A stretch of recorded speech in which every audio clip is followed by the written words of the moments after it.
Welcome to Talking with the Animals, an exploration of animal communication.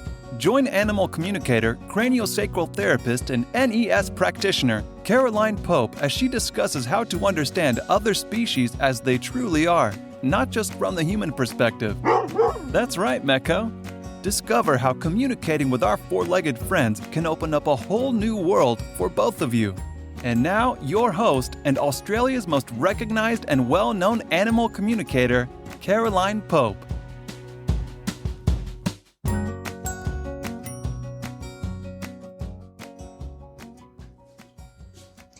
Hello, and welcome to another episode of Talking with the Animals. I'm your host, Caroline Pope.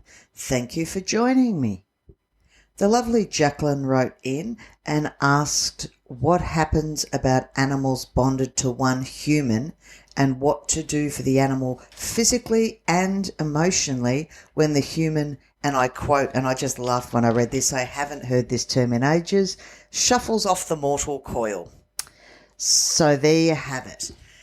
Of course, every animal is going to react differently, as every human will. However, most animals do know when their human is, and I quote, about to shuffle off the mortal coil. They see it in our energy field a day or two beforehand, whether that's due to something like illness that's been prolonged, or, for example, someone goes in a car accident. All the humans will be terribly shocked, obviously, but the animals do know.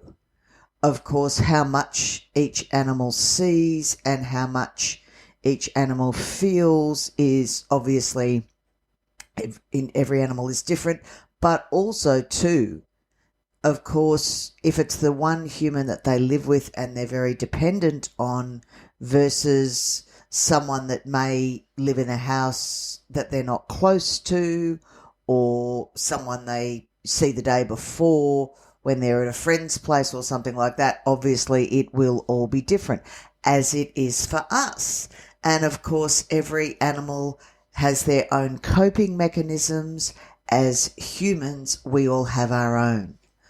The best thing you can do for your animals basically is plan for them. And everybody doesn't always get the ideal scenario. We all know that. But if, for example, someone has, cancer, seems to be going around a lot these days, and you know you have cancer and you know it's terminal. Well, I mean, so's life, but you know where I'm coming from. Under those circumstances, sorting out what's going to happen with your animals, and as you're getting worse, whomever is having, be it the cat, the dog, whatever, get them to spend more time with the animal.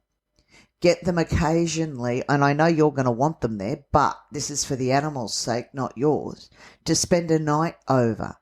That way, when you do actually transition, the animals are used to where they're going to sleep. It's not the first time. That really does help them. Of course, for example, getting hit by the proverbial Mack truck or drunk driver is a little different. But if you know that you've got written down and the people who are going to be looking after the animals know that, again, that brings peace of mind to all concerned, and it does help. Otherwise, unfortunately, as is happening now, many animals wind up in a pound because either family members don't want them or can't take them, and there's been, as is often the case, no provisions made for them, particularly if it's a young person. Older people tend to think more of their mortality than the young. Now, as far as helping an animal to cope, the quickest and easiest thing for the animal is to have a routine. It's going to be different, yes, because you're in a different house with different people. But keeping in with the routine as quickly as possible in the new routine is going to help. Obviously, not everybody's going to feed the same things as the last owner did, but at least try and find out what the animal was being fed, and at least for a little bit, feed them the same thing till you transition what you're going to feed. Because again, one of the first things that will go out and play up is the gut with emotion anyway. People get stressed, they'll throw up, diarrhea, whatever. Animals are no different. And of course, then throwing a change of diet onto grief and change of house, it's a big ask. So if you can find out what the animal's being fed, it really is going to help. As for the rest of it, it's a rescue remedy for those of you that do the bark flower essences, the infoceuticals, chill, peace, love, and ESR are very, very relevant. And feel free to contact me for more information about those if you're not already a nest practitioner or have access to the infoceuticals, but they are invaluable. And apart from that, everybody's going to have good days and bad days. The animals are the same. The trick is not to make it so that you make a huge fuss of the animal for a couple of days and then ignore it. Or if the animal's always been outside, please don't throw it outside. That's just unfair on the animal. And of course, that should have been thought of beforehand. Now, if your great aunt Flo's died and you've got a cat or dog, and the cat's always been an inside cat and the family's lumped you with it, and you're allergic or want nothing to do and the cat's going to be outside, try doing the right thing by the cat and rehoming with someone that's going to have the similar scenario, i.e. the cat being in the house and having the one person to bond with scenario. And so is, it's also fairer on the human. And unfortunately, this is something that most people don't tend to talk about. Death is not something that's covered well, or let's be honest, at all in our society. Once upon a time, people saw relatives dying. Now, unless it's a murder on TV or a murder on the street, something like that, most people don't see death. We put our people in hospital or in palliative care. Children are lied to. They say the animal's gone to live on a farm or it's gone to sleep rather than it's been euthanized. Does my head in, I've got to say. The only thing you can be guaranteed of is that we're going to die. That's the one thing we're all going to do. And for the sake of our animal friends as well as ourselves, the more honest you can be about this, the better for all concerned. Because, and don't feel obliged. Oh, yes, I'll take your animal, thinking I couldn't think of anything worse. I'm allergic. I don't want I want to travel next year and that's not going to fit in with my lifestyle. Give the gift of honesty.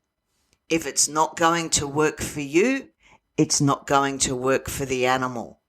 And people always appreciate honesty under those circumstances because it's not actually about them, it's about their animal. People will see that. So being honest is by far the best thing for their animal as well. And as I say, if someone asks you this question, really have a think about your lifestyle and whether you're able to do so. For example, if you rent with the rental market, the landlord may not be happy to have an extra dog or cat or bird or whatever there. If it's a horse, are you going to be able to find local agistment and go down once or twice a day? If where the horse is agisted currently, you're unable to go to on a regular basis. These are all things people need to think about. Because, as I've said, we are all going to go and you need to think of this before. Thinking of it after makes life very sticky for you and the animal's already grieving. You don't need to add any burden to that. So love them for who and what they are while we have them.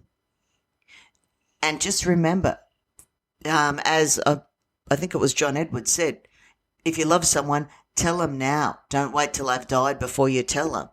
And be honest.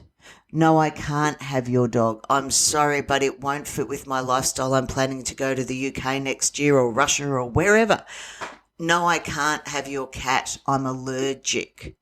No, I can't have your horse. I love him to bits, but financially I cannot afford to support a horse, or I simply don't have enough time. I'm working 50 hours a week. I can't then come home and do a horse. That's honesty, and honesty is the greatest gift you can give them. And once you do have an animal, get into the routine as soon as you can of how your life is going to be with the animal. Welcome them into the home and love them. At the end of the day, be it human or animal, that's what we're all striving for.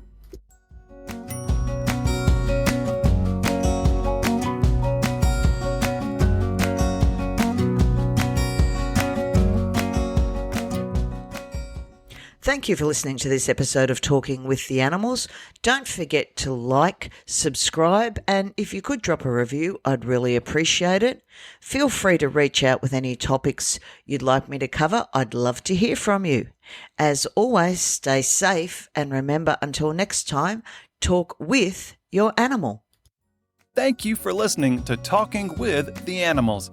To learn more about Caroline and the services she provides, visit caroline-pope.com. You can also find her on Facebook at Caroline Pope Animal Communicator, CST, and NES Therapy. Are you ready to change the way you see your world and the animals in it? Well, we know his answer. Don't forget to subscribe, and see you next time.